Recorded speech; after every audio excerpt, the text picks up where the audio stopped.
টান দেন ভাই, টান দেন ভাই, ডাউন দেন, ডাউন দেন ভাই, স্টিকটা ডাউন দেন ভাই, আপনি ডাউনে যান না ভাই।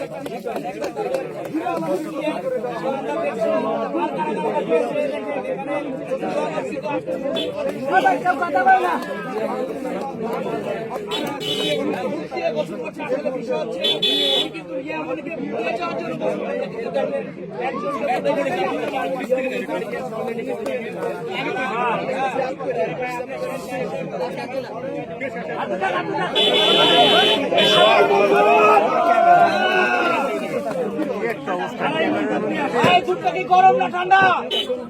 প্রচুর ঠান্ডা।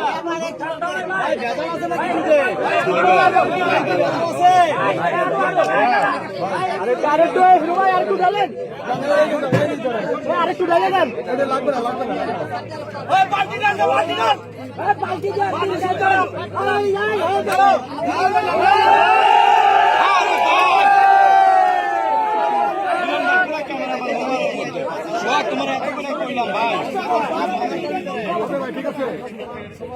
সানি ভাই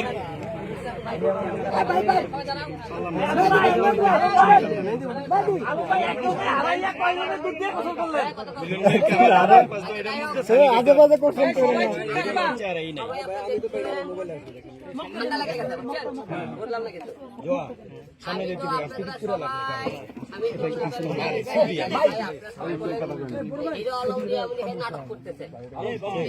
আবারও আইলাম, তারপরে আপনি দিলেন।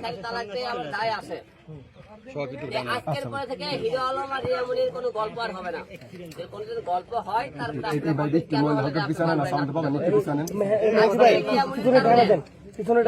যত মান সম্মান সব হারাইছি। আজকে একটা মেয়ের কারণে আজকে আমি ধ্বংস হয়ে গেছি। আজকে আসে হিরো আলম, আজকে রিয়ামনির জন্য আজকে মানুষ গালি দেয়। তাই আজকে আপনাকে একটা কথা বলতে চাই, আপনারা সবাই জানেন এই জায়গা, এই এম ব্লকে গত 29 তারিখে এই জায়গাতে আমি ঘুরতেছিলাম। এখান থেকে কয়েকজন হলে 6 জন লোক আমাকে টেনে নিয়ে যায়, মাঝখানে নিয়ে যায়, রক্তাক্ত করে মেরে রেখে চলে যায়। রেখে চলে যাওয়ার পরে এখান থেকে আমাকে হসপিটাল নিয়ে যায়। আপনারা সবাই জানেন, হসপিটাল নিয়ে যায়, চিকিৎসা করার পরে ওখান থেকে আমাকে বাসায় নিয়ে যায়। এটা আপনারা সবাই দেখেন, এখান থেকে কোনো হসপিটাল নিয়ে যায়, তারপরে চিকিৎসা করে বাসায় নিয়ে যাওয়ার পরে বাসা থেকে রিয়ামনি আমাকে বের করে দেয়।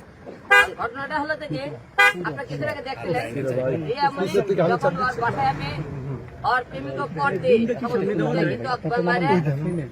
রক্তাক্ত করে তার উপরে কবর থেকে রক্ত ধরায়। ধরানোর পরে রিয়ামনি ও আল্লাহ গো করে কি আর ধরিয়ে ধরলো দেখছেন আপনারা, মানে জামাই খেয়েছিল তার, আপনারা দেখছেন। তারপরে সেখান থেকে আমি হিরো আলম রক্তাক্ত লাশ আমরা তার রিয়ামনি সামনে ছিল হসপিটালে। রিয়ামনি আমাকে ধরেও ধরেনি, এক ফোঁটা চোখের পানিও ফেলাইনি কিন্তু দেখছেন।